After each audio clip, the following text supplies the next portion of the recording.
The first thing I heard was her voice, sharp, bright, and entirely too pleased with herself. Don't skip this story.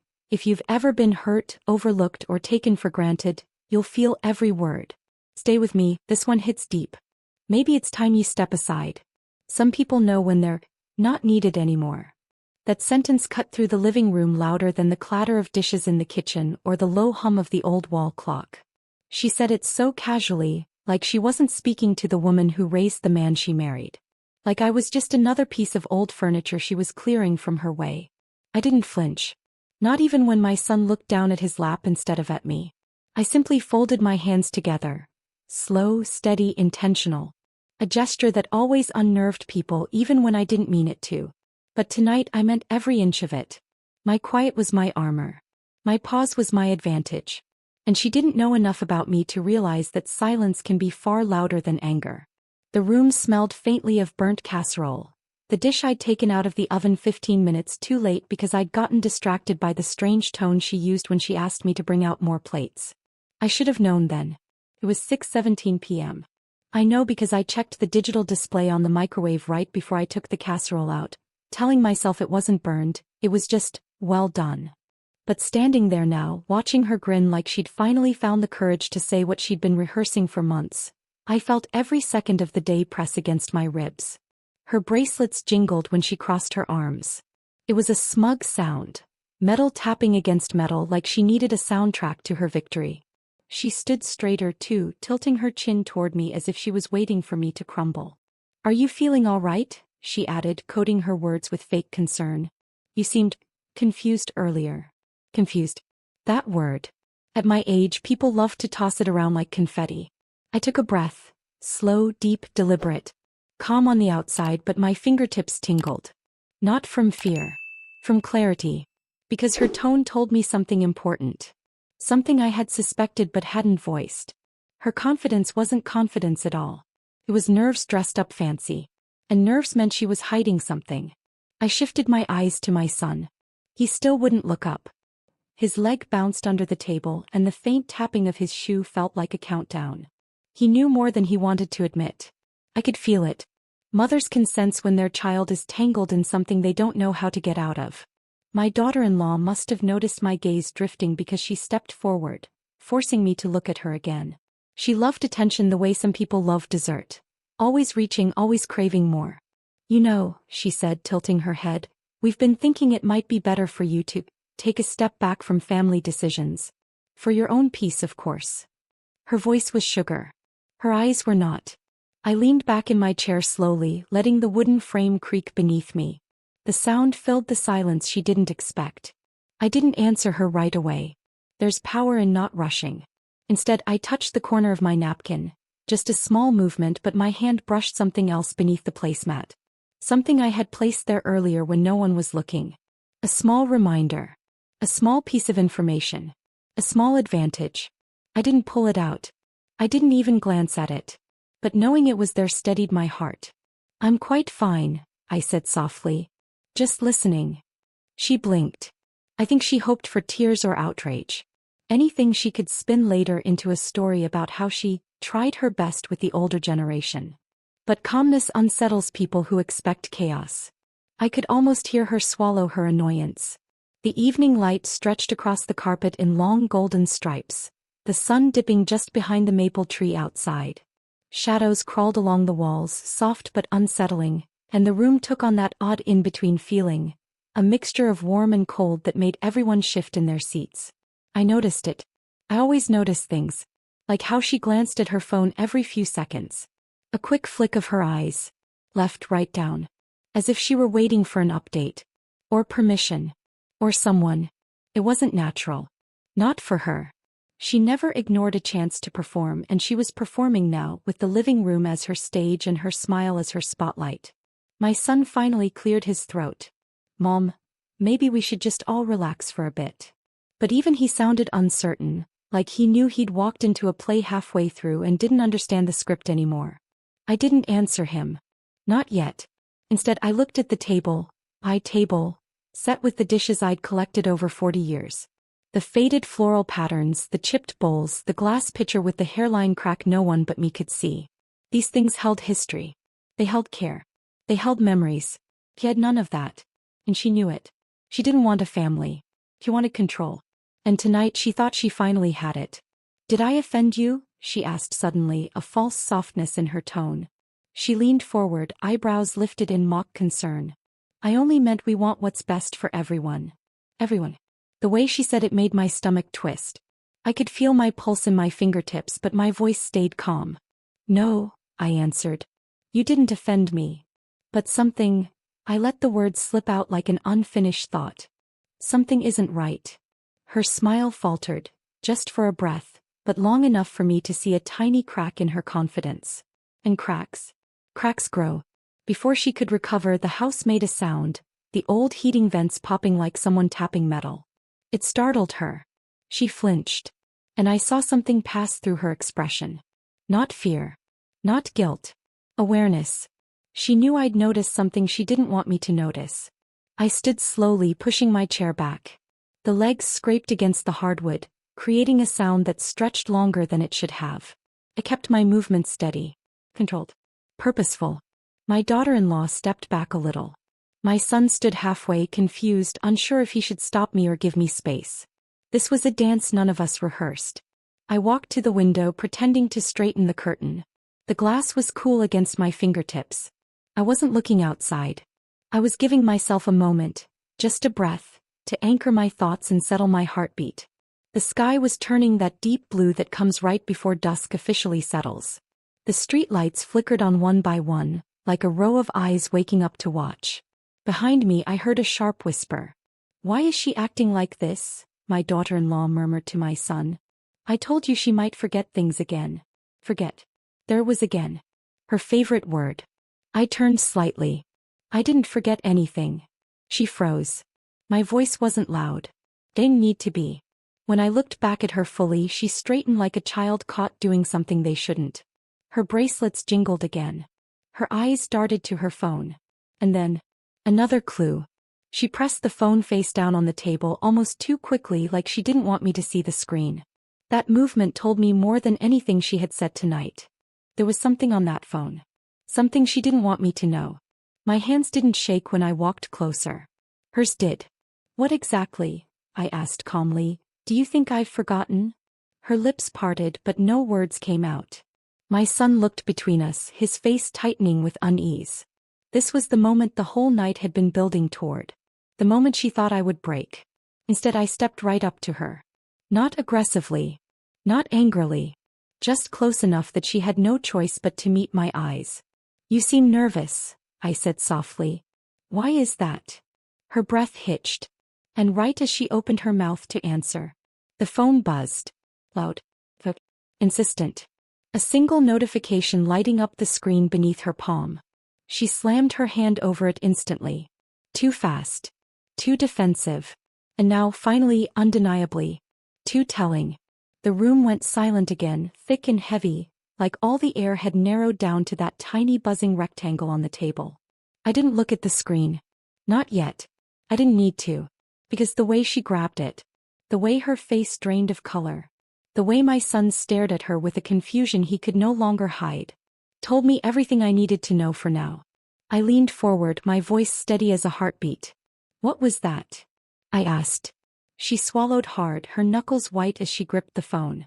And right there, in that breathless, suspended moment, I asked her the one quiet question that made everyone in the room freeze. I didn't raise my voice. I didn't move. I didn't even blink. I simply asked, "Who are you hiding from?" And the moment the words left my mouth, her smile finally broke. Her smile didn't just break. It collapsed. I could almost hear the tiny crack of it, like a thin piece of glass finally giving way under too much pressure.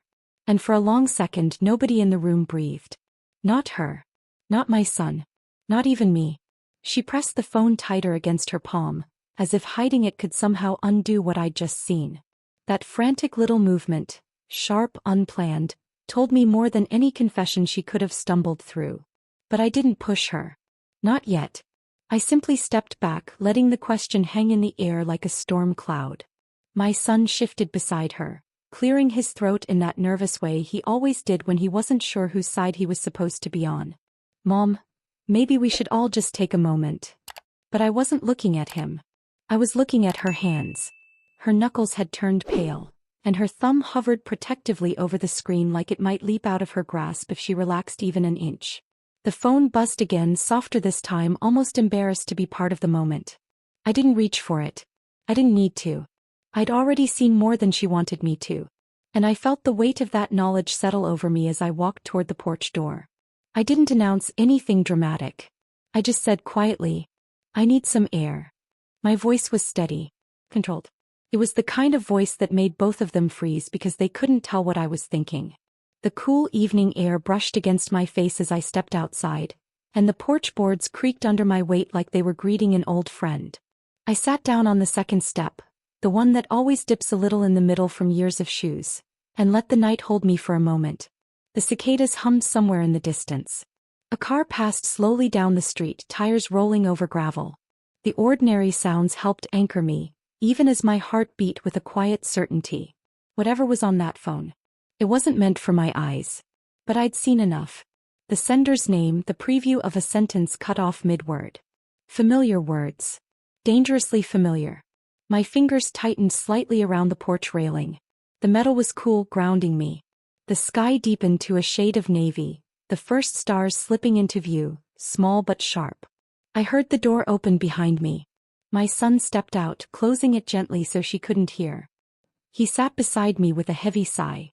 "Well, she's just stressed. This whole dinner got out of hand." "Did it?" I asked, keeping my gaze on the street. He hesitated. I felt him watching me, unsure whether to defend her or apologize for her. He'd been in that position more times than he realized, but tonight the weight of it seemed to finally press down on him. "You shouldn't have grabbed her like that," he said softly. "You scared her." I turned my eyes toward him slowly. "I didn't grab her. I mean the question," he corrected quickly, lowering his voice. "You caught her off guard. That's not the same thing." He rubbed his palms together, his knee bouncing the way it did when he was younger and anxious about something he wasn't ready to admit. I used to place my hand on his leg to steady him. Tonight I let him bounce. He needed the discomfort. After a few seconds he took a breath. "Mom, she's not hiding from anyone." I raised an eyebrow. "You sure?" His throat bobbed in a swallow before he nodded. "Yes." But his eyes said otherwise. And right then I knew something. He hadn't seen the message. She'd never let him see those. Which meant whatever she was hiding, it wasn't just from me. He stood awkwardly like he couldn't stay still any longer. "Just come inside when you're ready, okay? Don't leave her hanging." Her. Not me. Not us. Her. When the door closed again, the porch felt even quieter. The cicadas buzzed on, but their sound felt strange now. Too rhythmic, too steady, too indifferent. I rubbed my arms slowly, not from cold but from the familiar ache of truth settling into place. I'd spent years learning to read people. A lifetime, really. You don't get to my age without recognizing the subtle shifts, the tightening of a jaw, the flicker of guilt in someone's eyes, the way hands shake when they're protecting something they shouldn't be. I had seen it all inside that house. But I needed more. I waited exactly 3 minutes, long enough for them to think I was calming down, but not long enough for suspicions to rebuild. Then I stood up and walked back inside. The warmth of the house hit me instantly, a contrast to the cool porch air. The kitchen lights cast a gentle glow across the floor, and the scent of the burnt casserole had softened into something almost nostalgic. They were sitting in the living room, the same positions as before, pretending to be relaxed. But her posture gave her away. She sat upright, her shoulders stiff. The phone, now tucked away in her pocket, created a small, unnatural bulge in her sweater. She didn't look at me. Not right away. That alone confirmed everything. I took my seat again, slow and steady, my eyes moving around the room, not at her. Not at him. But at the little details they overlooked. The crooked picture frame she'd bumped into earlier. The coaster my son kept fidgeting with. The way the shadows shifted just enough to expose the tension between them. "You all right?" my son asked carefully. "Yes," I said. "I'm just thinking." He forced a laugh. "Well, that makes all of us." Her voice cracked on the last word. I didn't answer. Instead, I noticed the corner of her purse sticking out from under the coffee table. It was open a few inches, careless. Not like her. He guarded her things obsessively. But tonight she'd been sloppy. My eyes drifted just long enough for her to notice. She kicked the purse back with her foot, too fast, too sharp. And that was when I realized something. She hadn't expected the message to come through tonight. She hadn't expected me to see it. She hadn't expected anyone in this house to know. I softened my voice, knowing it would disarm her more than accusation ever could. "When you get nervous," I said gently, "you fidget with your phone." Her head snapped up, eyes wide for a fraction of a second before she masked it with a stiff smile. "That's not true," she answered quickly. I just didn't want to be rude checking messages during dinner." "You weren't checking," I replied. "You were waiting." She blinked hard. Twice. And my son looked at her, really looked at her for the first time all evening. "Well," she said, lifting her chin, "everyone gets messages." "Not everyone hides them," I returned.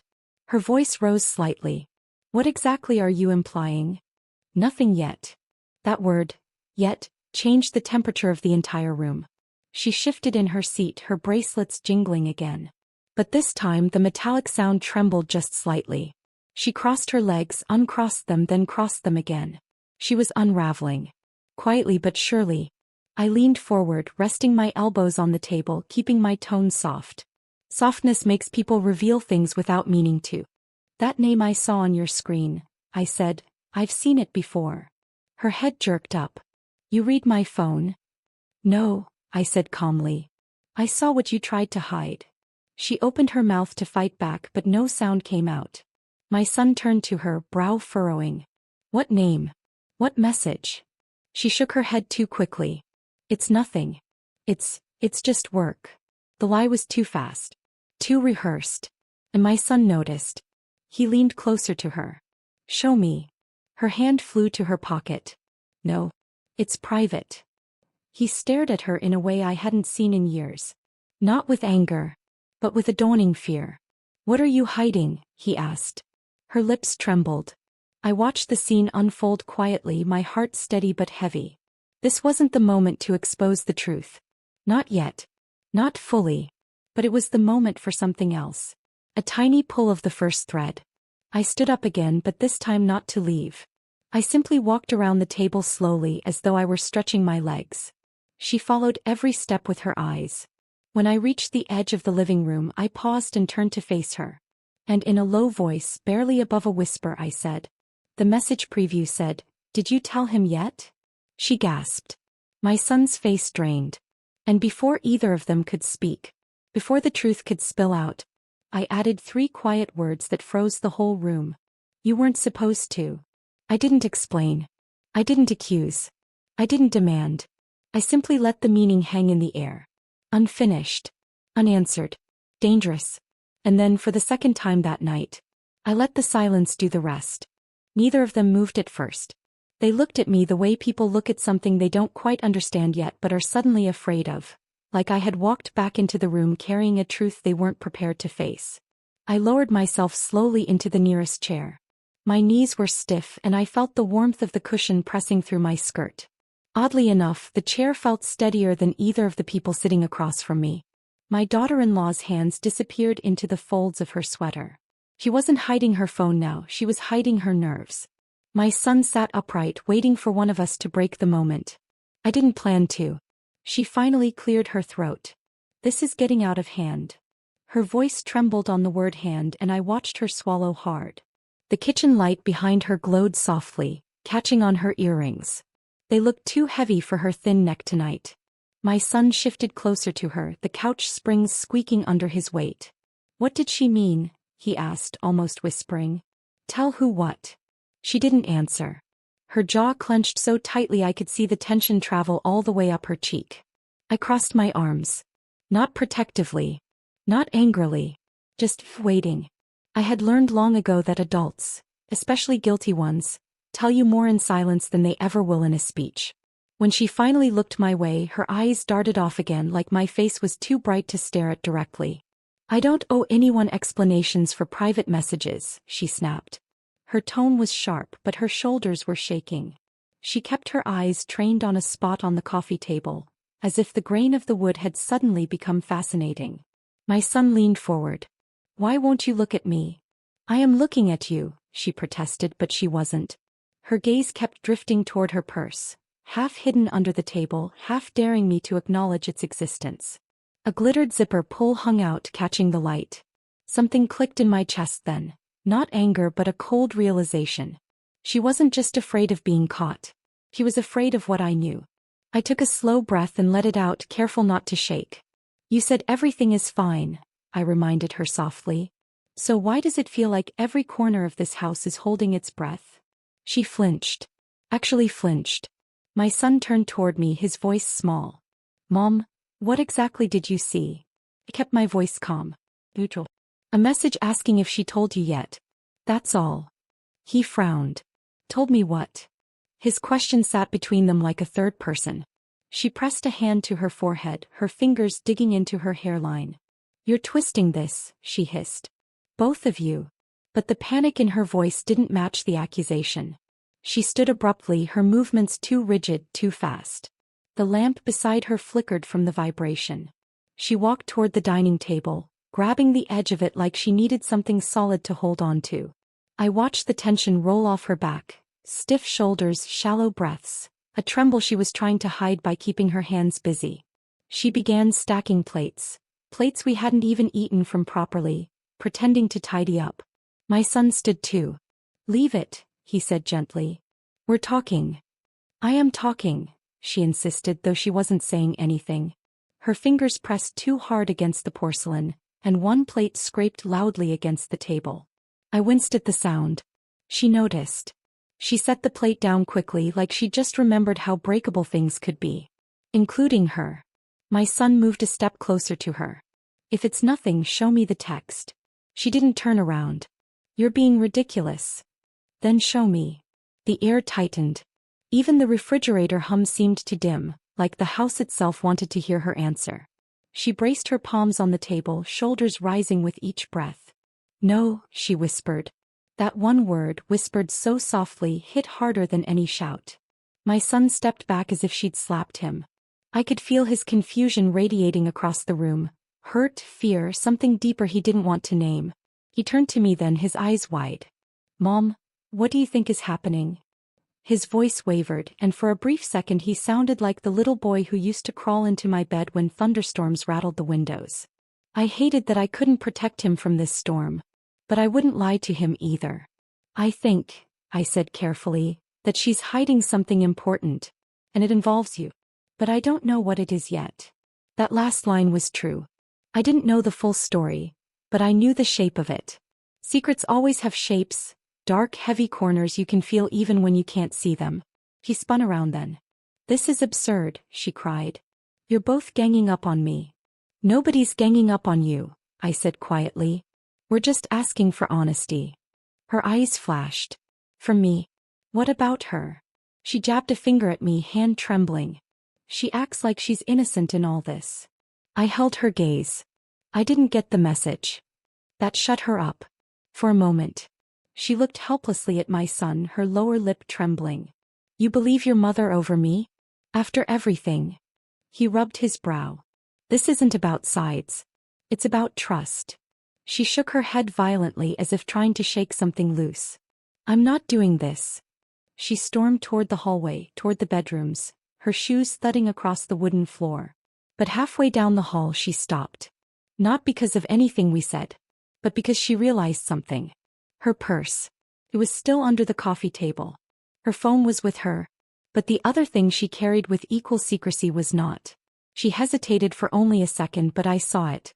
My son saw it too. He turned back around, trying to play it off. I forgot something. Your purse. I asked lightly. Her jaw tightened. My son walked toward the living room before she could. Not fast. Not aggressive. Just with quiet, steady certainty. She darted forward. Don't touch it. He froze. The temperature in the room dropped. She reached out, grabbing the purse with both hands, dragging it toward her chest like someone was trying to rip away her heartbeat. The zipper rattled from the force. My son stared at her, shock washing over his face. What are you protecting? Nothing. She clutched it tighter. Just my things. He held his hands up. Then let me see. No, she whispered again. That same broken, breathless no. She hugged the purse so tightly her knuckles went white. My stomach tightened. There are certain kinds of fear you can recognize instantly. Fear of losing control. Fear of being exposed. Fear of consequences you can't talk your way out of. He had all of them. My son's voice cracked. I can't fix something if I don't know what it is. Her chin quivered. I took a slow step forward. May I ask you something? She didn't look at me. I don't want questions. I know. But I have one anyway. Silence. He waited, clinging to the purse like it was armor. Is what you're hiding going to hurt him? I asked. She blinked rapidly, eyes shining with a panic I'd never seen from her before. The room felt smaller. Thicker. The kind of air that makes your heart beat in your throat. She drew a breath so fragile it sounded like it might crack. I never wanted this. It wasn't a confession. But it wasn't a denial either. She lifted the purse slightly, almost protectively. And for the first time that night, her voice softened. Almost broke. I didn't think it would follow me here. My son stepped forward. What followed you? She shook her head, backing away. Please don't ask me that. Why not? Because, she whispered, I'm afraid of what happens if I answer. Her words fell into the room like tiny stones, rippling through the quiet. My son swallowed hard. Afraid of me? No, she said quickly. Not you. Her eyes darted toward the window. Just for a second. But long enough for me to feel it. Whatever she was hiding. Whatever she hadn't told him yet. Whatever she thought she could keep buried. It wasn't inside this house. It was outside. Waiting. Watching. And it was closer than any of us realized. And for the first time, I understood that whatever she was afraid of, it wasn't inside this house at all. That realization sat heavy on my chest long after the words left my mind. It felt like something cold had settled in the pit of my stomach, as if the air had shifted direction without any of us noticing. My daughter-in-law stood frozen in the hallway, purse clutched to her chest like a shield, eyes fixed on the front window as if something might appear there at any moment. My son followed her gaze. What's out there? He asked softly, but she didn't answer. She just tightened her grip on the purse and backed away a single step. Just one. But it was enough to tell me she didn't feel safe in her own home. Or maybe she didn't feel safe because of what she'd brought into it. My maternal instinct kicked in. Not the soft, gentle one I'd used all his life, but the older, sharper one. The one that comes after decades of learning how people really behave when they're cornered. I stepped closer to my son, placing a hand on his arm, steadying him before panic could grab hold. Both of you, I said quietly, sit down. My son obeyed first, almost collapsing into the nearest chair like someone had pulled a string that kept him upright. She didn't move. She stayed rooted to the spot, fingers digging into the leather strap, her breath coming faster than before. Sit, I repeated, firmer this time. Her eyes flicked to me, and for just a moment I saw something in them. Something raw and small, like a child who'd been caught doing something they couldn't undo. She sat, but perched on the edge of the sofa as if ready to bolt if the floor beneath her cracked open. I lowered myself into the recliner across from them, feeling every year in my bones as I did. There's a kind of strength that comes with age, but there's also a kind of ache. Tonight both were fighting for space inside me. All right, I began, folding my hands in my lap. We're going to talk and no one is leaving until we do. My son nodded, eyes down. She lifted her chin, defiant but trembling. I don't owe. I raised one hand. Not another lie, I said, not harshly, but with a calm that seemed to still the air itself. Not tonight. She flinched, but she didn't argue. My son looked between us, confusion and fear blending on his face. Mom, what's happening? What's she talking about when she says something followed her? I don't know, I said truthfully. But she does. Her jaw clenched. Her fingers curled deeper into the fabric of her purse. Then something unexpected happened. Her voice cracked. I didn't mean for any of this to reach you. There was a new piece of the story. Not the twist. Just a loose thread. But loose threads have a way of unraveling the rest. My son leaned forward. Reach us how? She didn't speak. Instead, she began rubbing her thumb along the zipper like she was soothing a frightened animal. Her foot tapped silently against the rug. Beneath her, the couch cushion barely dipped. She was holding herself rigid, poised somewhere between confession and collapse. I watched her for a long moment. Then I asked, "Who sent the message?" Her head jerked up. "Don't." "Who?" I repeated. Her lips pressed together tightly. She stared at her hands as if the answer were tattooed across her knuckles. My son exhaled shakily. "Are you in trouble?" "Yes," she whispered. Then quickly, "No. Not like that." "Then how?" he pressed. Her eyes darted toward the window again. The night outside had thickened, darker than before, like the trees had stepped closer to the house, listening. I stood. Not abruptly. Not dramatically. Just slowly enough that both of them followed the movement with their eyes. I walked to the window and pulled the curtain aside. The reflection looked back at me, older, wearier, but steadier than I felt. Beyond that, the street was empty. Quiet. Too quiet. "When did this start?" I asked, still facing the glass. She sighed hard, as if the weight of the question pressed on her chest. "A few weeks ago." "And you said nothing?" My voice wasn't sharp, but it carried a disappointment I didn't bother hiding. "I thought I could fix it," she said. My son scoffed. "By hiding it from me?" "I was trying to protect you," she snapped, and her voice cracked on the last word. I turned back to them. "Tonight," I said carefully, "I stopped protecting both of you. I need you to hear that." My son blinked at me, confused. "What do you mean?" I moved toward the couch and lowered myself onto the armrest instead of the cushion. I needed to be upright for this. Present. Clear. I've spent years smoothing things over. Pretending small problems were smaller. Pretending big problems would go away if we ignored them long enough. I looked at him, then at her. "But I'm not doing that anymore." My son's face softened with something like guilt.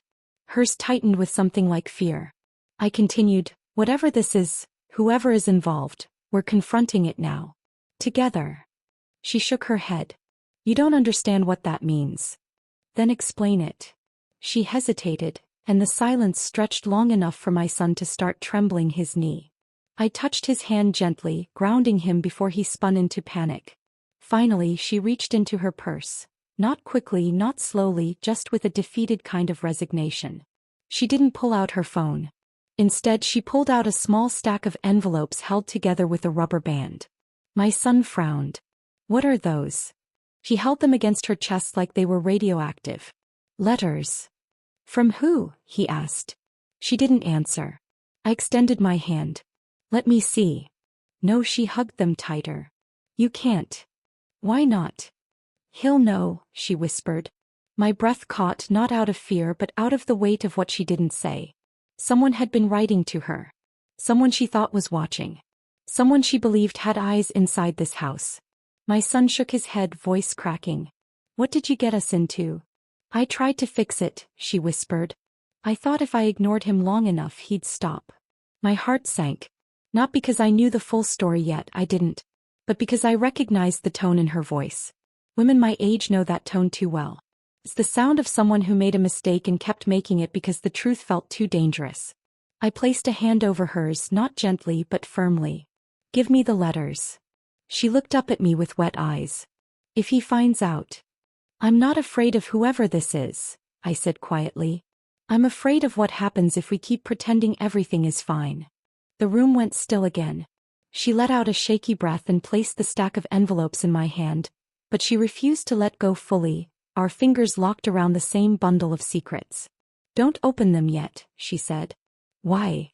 She swallowed hard. "Because once you do, everything changes." My son rubbed his face. "What does that mean?" "It means," she whispered, "I didn't tell you the whole truth about those messages." My pulse thudded once hard. "What truth?" I asked. She finally let go of the letters. "They weren't meant for me originally." I stared at her. My son froze. She lifted her eyes, guilt dripping into every word. "They were meant for you." I stood there, gripping the back of the chair, feeling the weight of every year, every silence, every time I had protected people who never once protected me. And that was the moment I realized I wasn't shaking out of fear anymore. It was something else. Something steadier. A strange calm I hadn't felt in years washed through me, as if my body finally understood that this was the end of a road I should have stopped walking a long time ago. I didn't sit down. I let them sit. I wanted them to see me standing. the woman they had mistaken for someone weak, blind, desperate for their approval. I watched my daughter-in-law shift uneasily. She tried to cross her legs the way she always did when she wanted to look in control, but her ankle wobbled. Good. Let her feel it. My son sat stiffly beside her. He didn't look at me. His eyes were fixed on his hands, twisting and untwisting, like he was trying to take himself apart piece by piece. I remembered those hands as a little boy's, warm, chubby, always reaching for mine. And now here they were, avoiding me as if I was the one who had betrayed him. But I wasn't protecting them anymore. I wasn't holding the facade together. I had one last truth, and this time I wasn't swallowing it. I walked around the table slowly, giving myself time to breathe. My heart thudded, but it was strong. I placed a folded paper on the table. Neither of them touched it. This, I said quietly, is everything. My daughter-in-law narrowed her eyes. What is that supposed to be? She always loved pretending she didn't know things. But she knew something was coming. I could see it in the tightness at the corners of her mouth. It's the report, I said. The one you thought I would never find. The one you counted on me never reading. Her face drained of color. My son finally looked up. I didn't raise my voice. I didn't need to. You thought I would just accept whatever you told me. You thought that because I'm older, because I don't move as fast or shout as loud, I'm easy to manipulate. I placed my hand on the back of a chair. Let me tell you what I learned. I pulled the paper open slowly, savoring their tension more than I expected. The sound of the paper cracking made them both flinch. You filed for power of attorney behind my back, I said. You submitted medical forms I never saw, claiming I was incompetent. The word tasted bitter. I forced myself to keep going. You sent letters to my bank asking for account access, due to my declining state. You told them I was confused, forgetful, unable to manage my own decisions. My son swallowed hard. Mom. Don't, I said. It wasn't anger in my voice. It was disappointment, and that was worse. You let her speak for you. Both of you wanted something. And you didn't care how it hurt me. My daughter-in-law leaned back, recovering her arrogance. We were trying to help you. You almost fell twice last year. And you told everyone I was losing my mind, I said. Not that your dog tripped me. Not that you never shoveled the ice. No, you were building your case. I walked toward the window. The streetlights outside made long shadows on the floor, thin and sharp. I let the silence sit. Let them feel it. But do you know what finally set everything straight for me? I asked softly. Neither responded. It wasn't the lies, I said. It was how little you thought of me. My son pushed his chair back, his voice cracking. Mom, we didn't mean. You did, I said. But let me finish. I went back to the table and placed a second paper down. This one was heavier. More important. When the bank called to verify the transfer request, I said, I realized you two weren't just planning. You were already taking. My daughter-in-law's jaw tightened. She tried to mask her panic, but her breathing gave her away. And the report showed something else, I said. Something you didn't expect anyone to question. I unfolded the second page, slowly, deliberately. You said I refused my own medical evaluation. I met her eyes. Except I didn't. The signature wasn't mine. My son's chair made a strangled scrape across the floor as he stood up. Wait. I held up a hand. Sit. He sat. Your wife forged my signature, I said, looking directly at her. Too confident to think I'd ever check. He stiffened. You can't prove that. I don't have to, I said calmly. Because the doctor's office confirmed the appointment never happened. And the bank received a complaint from one of their employees. He sensed something off about your request. So they started looking into everything. Shock flickered across her face, the first real, honest expression she'd shown all night. And then, I continued, I found the email. Her lips pressed together tightly. The one you sent from your old account. The one you forgot was still synced to my home computer. The one where you told someone you were finally close to getting that house.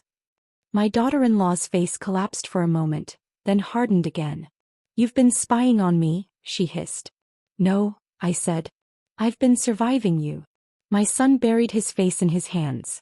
For a moment I almost felt sorry for him. Almost. You wanted control, I said quietly. Of my home. My money. My decisions. You wanted to clean me out while smiling to my face. I stepped away from the table. But I am done protecting you. I am done pretending I don't see what is happening. I drew a slow breath. And that brings me to the truth you never expected me to learn. They both stared. My house, I said calmly, is no longer in my name. My daughter-in-law blinked. What? I changed everything 2 weeks ago, I said. Before any of this came to light, my gut told me to act. So I did. My will, my assets, my accounts, all handled. My daughter-in-law stood up abruptly. You can't just. I can, I said. And I did. My son's voice shook. Mom, who did you leave it to? I looked at him. The boy I raised, the man who forgot who I was, the son who let someone else turn him against me. To someone who earned it, I said softly. Someone who has been there. Someone who treats me like a human being, not a burden. My daughter-in-law rolled her eyes. Your sister? She can't manage a property. No, I said quietly. Not her. They both stared at me. I left everything to my granddaughter. My son froze. The room went silent, painfully silent. She's the only one who visits without expecting something, I said. She's the one who listens, who asks how I am, who doesn't roll her eyes or mock my age or try to push me aside. My voice trembled, not from weakness but from truth finally being spoken aloud. She is the only one who loves me without counting what she'll get in return. My daughter-in-law's face twisted. You can't do that. She's a child. She's 24, I said calmly. A grown woman. A kind woman. A woman who told me months ago that something didn't feel right about you too. She noticed before I did. I placed the final document on the table. This is the official transfer, I said. Signed. Filed. Final. My son looked like the ground beneath him had vanished. Mom, how could you do this? How could you? I whispered. He didn't answer. You tried to steal my life while I was still living it, I said. So I took it back. I picked up my coat from the back of the chair. Where are you going? My daughter-in-law demanded. Home, I said softly. To my own house. The one you'll never control. I walked toward the door. Mom, please, my son called, voice cracking. I paused. My hand rested on the doorknob. I didn't turn around. You both taught me something, I said quietly. You taught me that protecting the wrong people is just another way of hurting myself. I opened the door. And today, I added, I finally stopped. I stepped into the cool night air, letting it wash over me, clearing the last of the fog they had built around my life. As I walked to my car, a strange peace spread through me. Not joy. Not triumph. Something deeper. Freedom. A freedom I claimed, not one I was granted. A freedom earned through pain, clarity, and the courage to finally choose myself. When I started the engine, I looked back at the house, their house, one last time. It wasn't mine anymore. And that was the point. I pulled away, leaving behind the people I once protected at all costs. And for the first time in years, I didn't feel guilty. I felt whole. If this story touched you, or if you've ever carried a hurt you couldn't speak about, you're not alone. Subscribe for more emotional, revenge-driven stories. The kind that remind us we're stronger than what tried to break us.